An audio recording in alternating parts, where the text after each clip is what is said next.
तो मैं आपसे अपील कर रहा हूं कि आप मुत्तहिदा तौर पर अपने वोट का सही इस्तेमाल अपनी एक सियासी लीडरशिप को मजबूत करने के लिए कीजिए। यकीनन इंशाअल्लाह ताला हमारी भी कोशिश होगी कि दोबारा यहाँ पर बीजेपी की सरकार उत्तर प्रदेश में ना बने, मगर याद रखिए, इस बात को याद रखिए कि ये जिम्मेदारी सिर्फ मुस्लिम अक़लियत के कंधों पर रखी नहीं जा सकती है। अगर कोई बीजेपी को रोकना चाहता है, अगर कोई दोबारा बीजेपी को सत्ता में आने को रोकने के लिए कोशिश करता है, तो मैं यहाँ पर खड़े होकर कह रहा हूँ कि मजलिस इत्तेहादुल मुस्लिमीन उनका साथ देने के लिए तैयार है। अगर इज्जत के साथ बातचीत होगी, हिस्सेदारी की बातचीत होगी, तो मजलिस और ओवैसी तैयार है।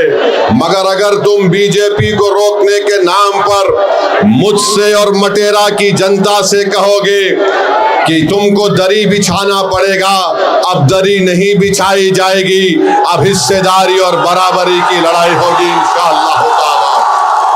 तो मेरे अजीज दोस्तों और बुजुर्गों, आप जानते हैं कि बीजेपी की सरकार में चाहे उत्तर प्रदेश हो या जिस किसी भी भारत का स्टेट हो जहां पर बीजेपी की सरकार है, हम वहां पर देखते हैं कि बुलडोजर से किसका घर तोड़ा जाता है।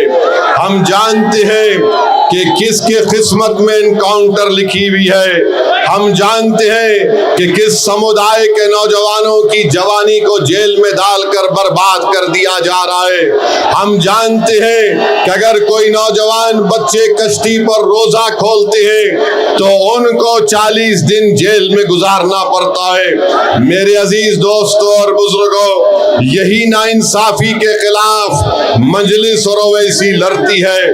इसीलिए आज हम पर इल्जाम लगा दिया जाता है।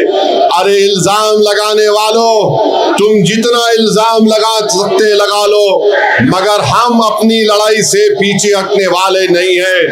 जब तक भारत का संविधान जिसको बाबा साहिब अम्बेडकर ने लिखा, उस संविधान में जो बाबा साहिब अम्बेडकर ने जिन बातों का जिक्र किया कि पॉलिटिकल जस्टिस को हासिल करना है, इंशाअल्लाह ताला असदुद्दीन ओवैसी की जिंदगी जब तक अल्लाह मुझे जिंदा रखेगा, हम इस लड़ाई को जारी रखेंगे।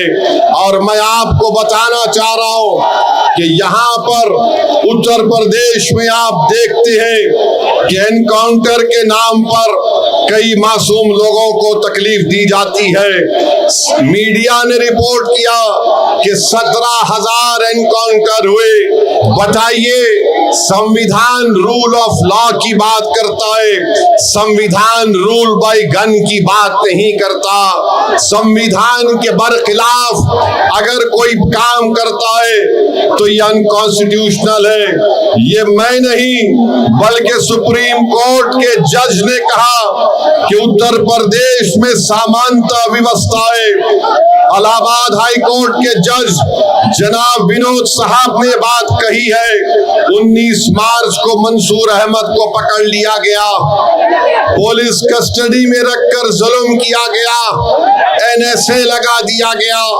इलाहाबाद हाई कोर्ट ने फैसला दिया कि मंसूर अहमद को 2 लाख रुपए पुलिस के उस ओहदेदार को देना पड़ेगा।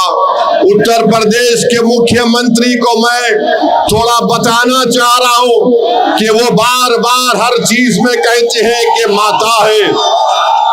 उत्तर प्रदेश के मुख्यमंत्री, मैं आपको बताना चाह रहा हूं, शायद आप पढ़ना लिखना नहीं जानते हैं। संविधान की दफा 48 को उठाकर पढ़ लीजिए मुख्यमंत्री, वो क्या कहती है संविधान की दफा 48, राष्ट्रीय कामधेनु आयोग, राष्ट्रीय गोकुल मिशन क्या है। अगर ये सब है तो फिर अगर आप जो बात कह रहे हैं तो क्या बीजेपी के लोग जो सत्ता में वो इंसान नहीं है, क्या बायोलॉजिकल है?